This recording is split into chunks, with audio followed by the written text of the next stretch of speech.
Dans cette vidéo, nous présenterons les différents sens de la fraction. Une fraction exprime un partage. Elle est exprimée sous cette forme.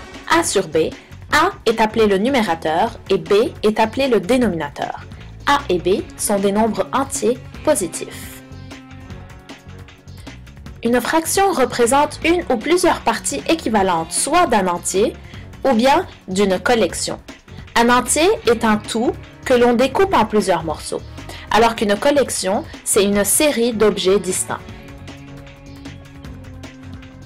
Dans l'exemple de cette fraction qui se lit 3/8, 3, le numérateur, représente les parties considérées d'une collection, et le 8, le dénominateur, représente le nombre total de parties. Dans cette image, 3 points sont rouges et on a 8 points au total. On peut dire que 3 points sur 8 sont rouges. On peut aussi dire que 3/8 des points sont rouges.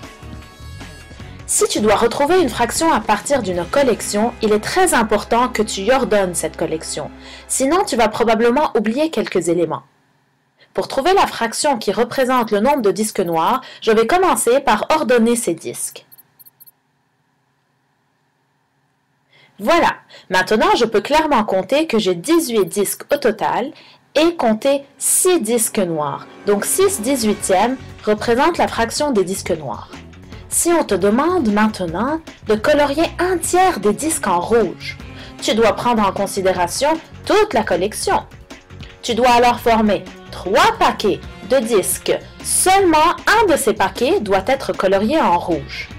Voilà le résultat que ça donne. Pour la représentation d'une fraction sur une droite numérique, si l'on veut représenter 3/8 sur une droite, il faut trouver l'ensemble complet de cette fraction. Ici, 8/8 est égal à un entier. Pour placer les 8/8, on compte 8 tirés à partir du 0. Puis, on place les 3/8 en faisant 3 bonds en partant du 0. Ici, la partie coloriée en bleu représente la fraction 3/8. Si le numérateur est plus petit que le dénominateur, la fraction est alors plus petite que 1. Pour représenter 13/8 maintenant, on remarque encore que l'entier 1 est égal à 8/8. Sur la droite numérique, on peut alors placer 8/8 et 16/8 pour pouvoir placer 13/8 ensuite. Donc, pour placer 13/8 sur la droite numérique, nous allons faire 13 bonds à partir du 0.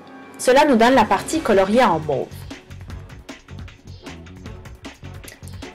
Si le numérateur est plus grand que le dénominateur, comme dans ce cas, la fraction est alors plus grande que 1. On peut voir que 13/8 se situe entre le 1 et le nombre 2. Pour finir, une fraction peut aussi exprimer un rapport. Elle représente alors une comparaison entre deux quantités. Ici, on a 3 béchères pour 4 éprouvettes. On écrit alors 3 éprouvettes pour 4, donc 3, 2.4 exprime un rapport. 3 pour 4.